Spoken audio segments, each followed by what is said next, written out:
Ayun, so good evening guys. Ngayon po ay Friday, July 5, 2024. So wala masyadong event yung yung market natin. So nag-Dow G pa nga yung yung closing natin sa kanya. So hindi niya kaya kasi nga wala masyadong foreigners dito sa market natin. Noong umaga, pinapansin ko siya mga 20 million, 30 million sa umaga pa lang yung net foreign buy natin sa kanya, pero nag-loss din siya pagdating ng hapon. So mukhang hindi pa ready yung market natin. So negative 11.47 million. So balik tayo, 6,492.75 and meron tayong negative 0.23% na loss sa market. Pero may good news tayo with regards sa di ba? Sa inflation. So lumalabas doon is 3.7% lang yung inflation natin. Mas mababa siya as compared sa 3.9, di ba? Last month, June, rather May na inflation report natin. Pero anyway, wala kasing foreigners dito sa market naman natin. So ang talagang tinatamaan sa ngayon, kung meron kayong hawak na crypto. So grabe yung laglagan sa crypto. Mamaya pag-usapan natin niya kasi isa pa lang broker yata yun na nagka-problema. So, or doon sa bandang Germany, nagbebenta sila ng mga Bitcoin. Ayan. So baka hindi nyo pa alam bakit sobrang laglag si Bitcoin natin. Okay, so bisitahin na lang po natin kung anong nangyari dito sa mga trending stocks. So una pa rin sa listahan ko si Converge, negative 0 po. Wala, medyo sideways lang karamihan.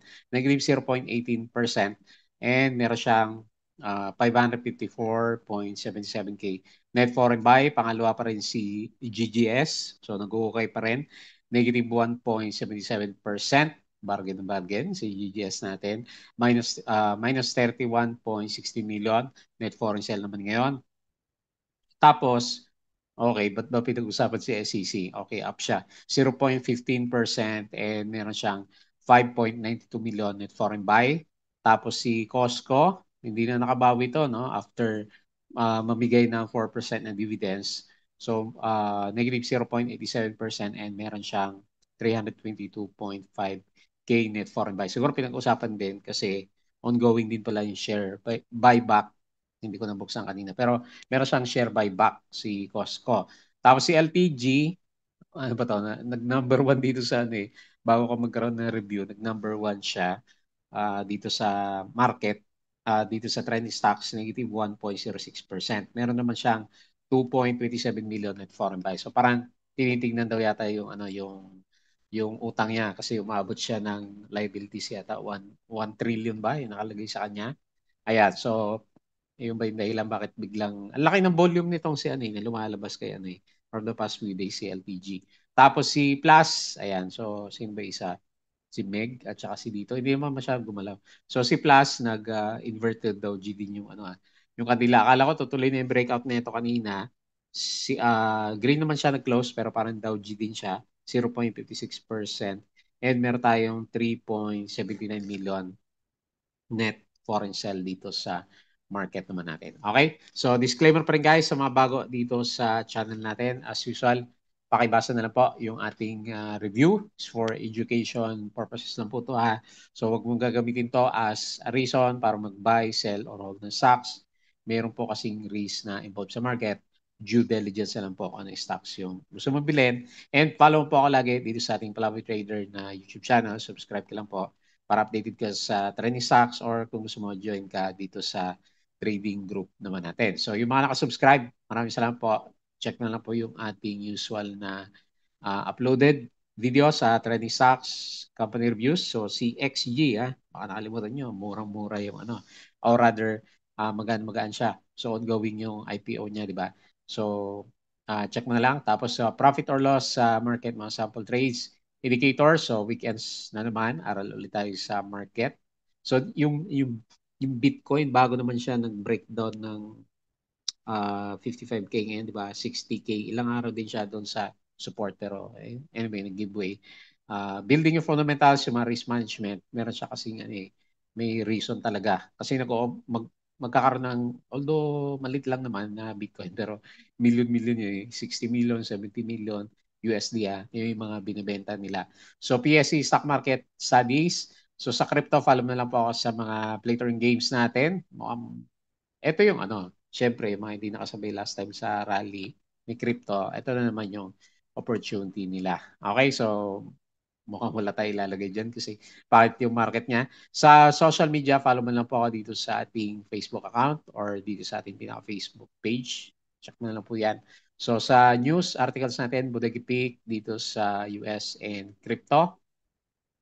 Tapos sa mga news, wala pang summary si Philippine Stock Exchange natin, PSE. Wala pa, no? Hindi pa lumalabas. Yan. So anyway, mamaya pa siguro yan. Basahin na lang natin kung ano yung mga na-post natin. So meron na ma-recap dito si Investa natin. 6,492.75 Dow G nga yung candle. Negative 0.23%.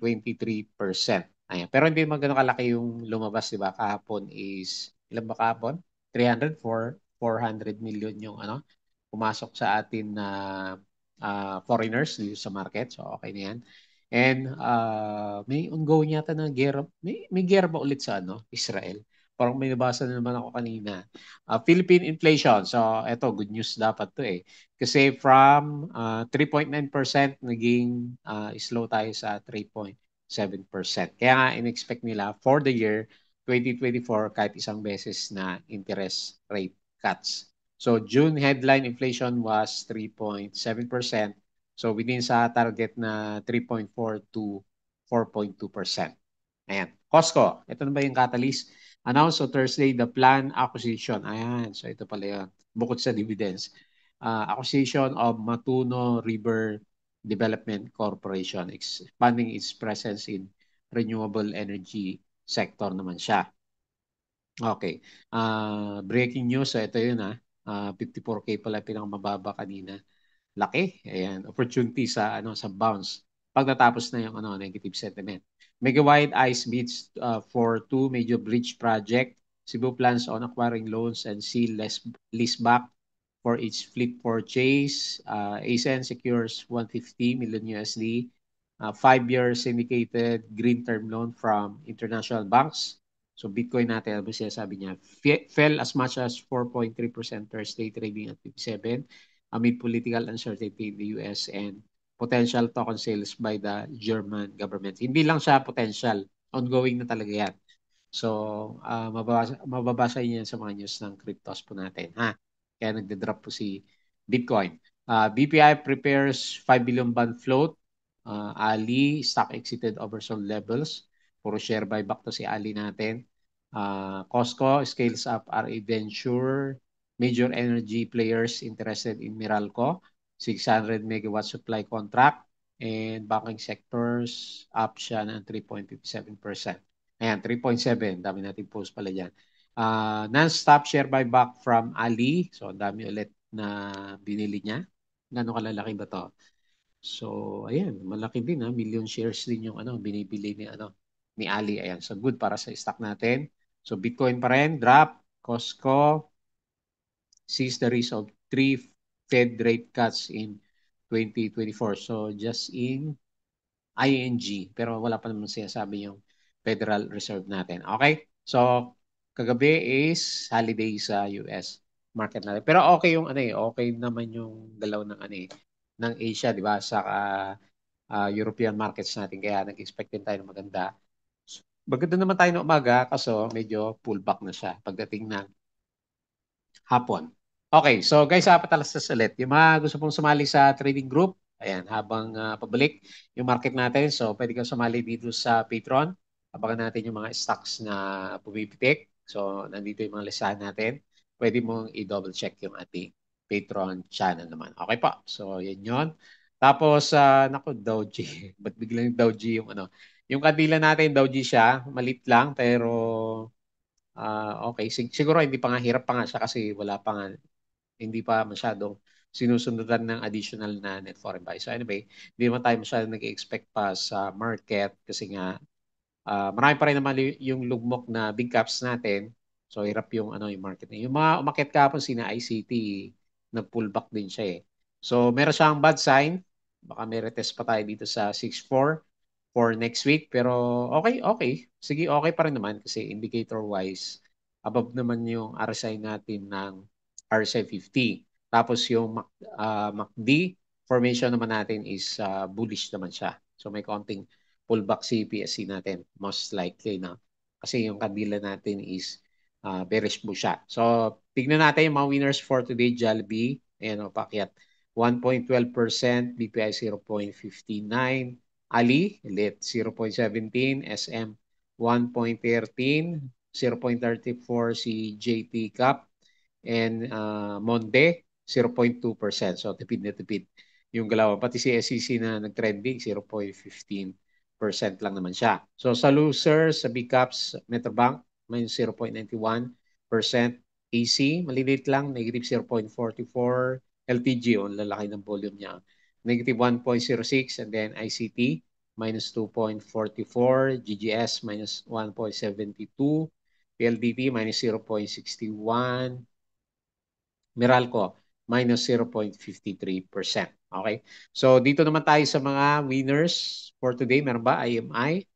Ayan, meron siyang, okay yung kandila ni IMI natin. Ayan, so magta-try siya ulit dito sa MA100. So, 8, laki 8.89%. So, siya pala yung bida for today's trading. IDC, okay, pero red yung mga kandila. 4.76%. Si Mark, pangalawang araw na to, 4.29%. GSMI, nag-breakout to. 3.56%. Shell PH, 2.95%. So, si Petron gumagalaw din kanina pero parang hindi ko na makita dito. Okay? So, the rest is meron mga 1%. So, dito sa losers, ano ba to? SLI, walang volume. Hanap tayo may volume. ABS, nag-drop pala yung alaga natin sa ABS. Negative 5.64%. Siya pala yung pinaka-loser dito. Hanap tayo may volume. CI, okay, so parang nag-breakdown din. Negative 5%. Lalaki ng mga drop Geo, negative 4.38%. Si Evergotesco, minus 3.85. Sino pa? CPG, minus 2.99. Tapos si CNPF, 2.4%. Sino pa? Pizza, minus 2.06. Si Ani, minus 1.79. Okay, so maliban doon sa mga nag 5%, 4%, majority is 1% din yung laglagan dito sa market. So sideways yung galaw natin ngayon pero yun nga may inverted Dow G yung candle natin. Kaya nga pagdating na Monday, next week, hindi tayo masyadong magtataka kung magre-retest tayo malapit sa support na 6,400 level naman. Okay? So hopefully maganda yung closing dito sa US market mamaya. So meron na silang trading So kahapon kasi Independence Day nila. Nasdaq futures 0.16, Dow futures 0, and S&P 0.04%. Pero okay naman sila kahapon, di ba? Tapos European markets maganda pa rin, bumabalik yung European stocks. Dito sa bandang Asia, laglagan pala, mix tayo. Pero parang mas marami din ang bumagsak. Marami nag pullback dito sa bandang Asian markets natin. Kalahati is nag-pullback. So ito yung matinding yan. Dito sa bandang cryptos natin, kung nag-crypto ka, ayan, laglag tayo dito. More than 10% na rin siguro to, no? Simula nung 60K, di ba? So 55K siya, minus 4.89. Ethereum, malaki ng binaba, 2.9 na lang siya, 2.9K. Tapos si BNB is 400 ulit, 10% din yung laglag ni BNB natin. So, ang dami naglaglagan dito. Ayan, sale ngayon dito sa crypto. So, 12%, 11% si Dodge, TRX. Sabi yung founder ng Tron network natin, diba? Bibili na lang daw niya yung binebenta ng German ng mga tokens. Kasi nagbebenta sila marami silang binibenta. So, saan ba dito sa bandang taas? May mga news tayo kanina Yung, sino ba broker yon? Ito, si MT Gox. Begins repayments in Bitcoin and Bitcoin Cash. Asan ba si Bitcoin Cash? BCH. Laglag din to So laglag din siya ng 12.14%. Yun yung German cryptocurrency exchange. So parang nag-ano na yata, nagle-liquidate siya ng BCH. So ang daming shares ng Bitcoin na or other token ng Bitcoins na binibenta. So ang worry ng karamihan syempre oversupply. So kaya medyo laglagan dito sa cryptos. Pero opportunity, di ba? Kasi lalaki ng drop. So baka naman merong yan. May ibibigay na bounce for the coming few days. Okay? So yun yung bloodbath sa cryptos. Okay, so pag-usapan na lang po natin yung ating trend stocks. Nahirapan tayo dito sa 11.6 na resistance o 11, ilan ba to? Tama, 11.6. Intact pa rin naman yung trend natin. So kung ano yung pinag-usapan natin kahapon kay Converge, valid pa rin yun kasi nandiyan lang naman siya. Negative 0.18% and meron siyang konting net foreign buy, 554K. Ayan, sideways na sideways. Si Converge. Pero kung papansinin mo, yung RSI levels natin sa kanya, nasa nasa bullish area. So nawawala nga lang yung volume natin sa kanya. Pero mukhang okay pa naman si Converge natin. Okay? So news, wala tayong news. GGS, hindi pa tapos yung paghuhukay niya. So kahit gaano kaganda, yung nakikita natin na funda, ano kaya iniinda ni GGS natin? Negative 1.72% and meron siyang 31.16 million net foreign sell. So mahina pa rin bearish pa rin tayo dito. Yung kahapon na sabi nga natin. Hanggat hindi tayo lumalampas sa MA20, so descending triangle or nag-uukay pa rin yung ating market pagdating dito kay GGS naman natin. Ayan, so undervalued na ba to? Earnings per share is 2.6. Dito sa first quarter, 3.4. So medyo undervalued ng konti si GGS natin. So bearish pa rin yung ating mga indicators sa kanya. So pare-parehas. RSI, MACD MACD medyo okay na Pero overall picture niya is bearish pa rin naman. Okay? Next, SEC, walang iba mag-trending kanina So SEC 0.15%, meron siyang 5.92 million net foreign buy ba. Merong sumasalo sa benta ni Madam doon sa kanyang mga shares. So lagay ko diyan and medyo lumalaban kasi yung yung price action natin. So ascending triangle pa rin naman si SEC natin. Wag lang siya mag-giveaway and sumunod doon sa mga mahina na big caps na stocks then okay yung current position ni SEC. Pero parang din siya sideways na sideways din yung galaw po niya. Next, Costco. So yun na yun, may balak pala siyang bilhin, mag-invest. So kaya po siya pinag-usapan pero hirap yata yung yung price action natin dito kay Costco. So currently nasa support naman siya dito sa 4.5, negative 0.87%. So meron siya net foreign buy na 322K pero parang hindi pa time para bumili kasi wala pa siya reversal. May ugali siya dati last time pag nagbi-breakout sa downtrend niya saka siya umarangkada. So ngayon medyo nasa ilalim pa ng bearish signal itong si Costco. So yung ating RSI is below 50 and mahina din po yung tempo ng ating MACD formation. Pero marami siyang volume 17.94 million yung traded volume kay Costco. Okay, so wala pa. Next, LTG. So ito yung pinag-uusapan natin kanina. So medyo tagal na rin pala niya dito sa dito sa oversold 17 RSI. Laki kasi ng volume pala. So yung eto, tingnan mo to. Yung kumuha na dividends last time, mukhang lumabas na. So kita mo yung dami ng volume at saka to. So parehas na siya. So nag-breakdown pa ng support dito sa 9.4. So ang next na titignan natin sa kanya is dito sa 9.1 o siguro 9 pesos na lang. Kasi yung pinaka malapit na significant support. Naging bearish na rin si LTG. Ito lang yung nung pabagsak yung stocks natin, ito lang yung uptrend.